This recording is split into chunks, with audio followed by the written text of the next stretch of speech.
So we're here in these fallowed rice fields to search for waterfowl nests to see what kind of use these areas get in spring.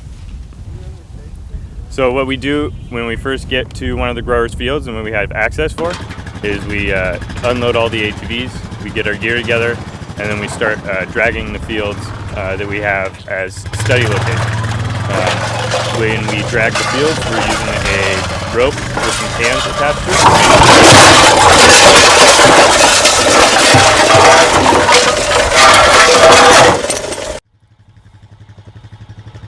Once we have everything hooked up, we drop into the field and start dragging.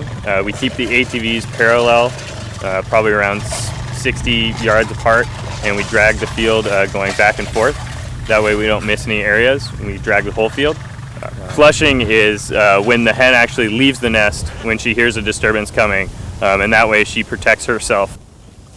Once we find the nest, we typically check the status of the nest. We count the number of eggs. We candle the eggs to determine their incubation status. And then we also measure the vegetation that's around the nest so we can kind of quantify what habitat those ducks are actually using. We use a process called candling.